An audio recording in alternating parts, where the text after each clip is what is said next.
Kita lalu dibawa ke masa lalu saat Seoksu masih menjadi anak dari anggota Dewan Kwon Kangman. Seoksu kecil adalah anak yang gagap. Ia tak mampu berbicara dengan lancar. Karena kekurangannya itu, ia sering dimarahi oleh kedua orang tuanya. Bahkan ia tidak diizinkan melangkah ke dapur, meski hanya untuk sekedar mengambil minum. Dan setiap kali ketahuan, ayahnya akan menyiksanya, bahkan memaksanya menggonggong layaknya seekor anjing. Kembali ke masa sekarang, sang pastor dan istrinya ditemukan tewas mengenaskan di dalam gereja mereka sendiri. Peristiwa itu tentu mengejutkan banyak orang. Apalagi polisi justru menetapkan anak korban yang sebelumnya sempat dikabarkan menghilang sebagai pelaku utama. Tak hanya itu, 3 orang lainnya juga ikut terseret dalam kasus ini, yaitu Ah-yeon, So-mi, dan Seoksu yang merupakan anak dari anggota Dewan Kwon Kangman yang kabarnya telah meninggal dunia. Berita itu tentu saja membuat sang anggota dewan terkejut. Ia segera menelpon Kim Si-hee untuk meminta penjelasan. Namun teleponnya justru ditutup begitu saja. Ternyata pada saat itu Kim Si-hee sedang bersama seorang polisi berpangkat tinggi. Juan dan yang lainnya tentu merasa sangat kesal. Mereka yang nyaris menjadi korban pembunuhan kini malah dijadikan kambing hitam dalam kasus mengerikan ini. Detektif Choi yang tengah menyelidiki TKP merasa ada sesuatu yang janggal. Ia yakin pelakunya bukanlah Juan. Tidak mungkin seorang anak yang ingin membalas dendam akan meninggalkan tempat kejadian dengan kondisi berantakan seperti ini. Tiba-tiba 2 anggota polisi dari tim kriminal khusus muncul dan langsung mengambil alih penyelidikan. Mereka datang atas perintah kepala polisi, yaitu orang yang sebelumnya sempat bertemu dengan Kim Si-hee.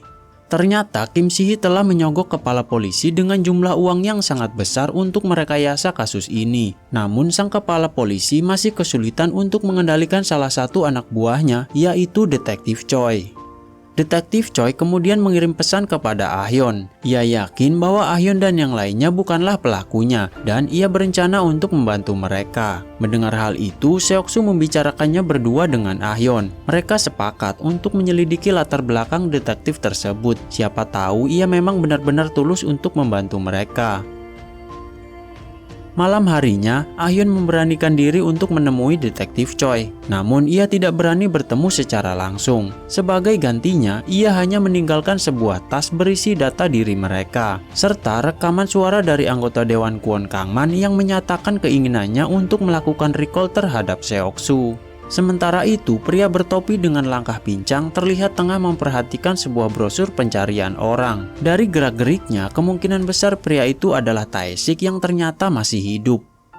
Di tempat lain, puluhan pelanggan mendatangi kantor Kim Si-hee untuk menuntut penjelasan terkait berita yang sedang ramai. Mereka khawatir anak yang pernah mereka recall ternyata masih hidup. Namun dengan tenang, Kim Si-hee meyakinkan mereka bahwa kabar itu tidak benar. Sebagai bentuk jaminan, ia bahkan berjanji akan memberikan kompensasi sebesar 10 miliar. Keesokan harinya, kantor anggota Dewan Kwon Kangman dipenuhi oleh wartawan setelah polisi menyatakan bahwa mendiang anaknya ternyata masih hidup. Di tengah kepanikan itu, Detektif Choi datang dan menunjukkan rekaman suara yang ia dapat dari Ah-yeon semalam. Namun, Kwon Kangman dengan tenang berdalih bahwa rekaman tersebut pasti buatan AI. Untuk meredam gempuran para wartawan, Kwon Kangman dan istrinya berpura-pura menangis di depan media, seolah mereka adalah orang tua yang berduka. Namun Detektif Choi hanya tersenyum ketika melihat sandiwara itu.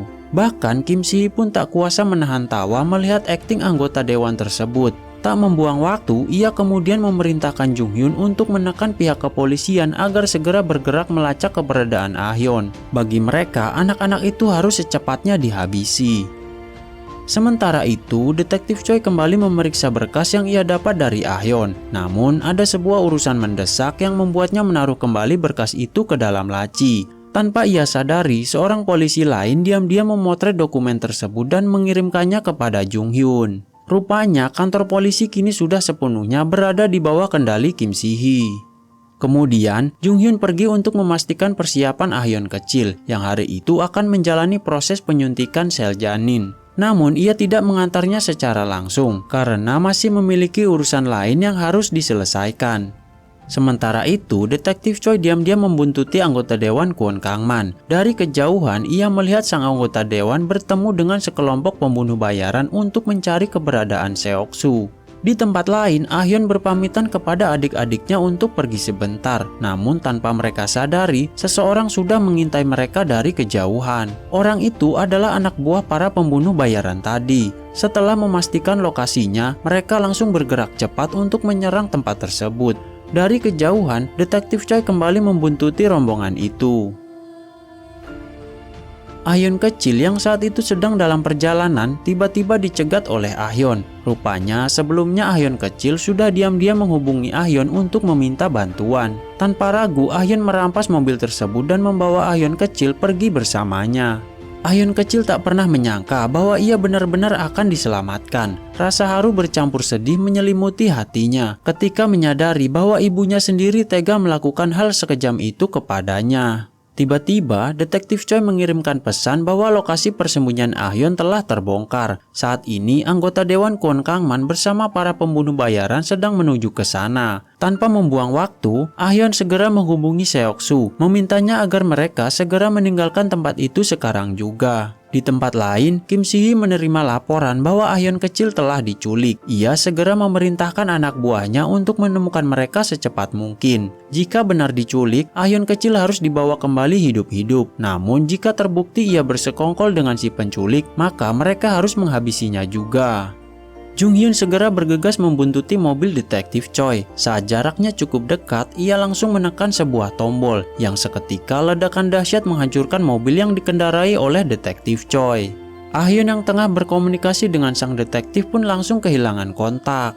Sementara itu, rombongan anggota Dewan Kwon Kangman tiba di lokasi persembunyian. Anak-anak itu akhirnya terkepung dari segala arah. Dengan sisa tenaga dan keberanian yang mereka miliki, mereka mencoba melawan para preman tersebut. Namun apalah daya, pertahanan mereka runtuh dan satu persatu akhirnya tertangkap.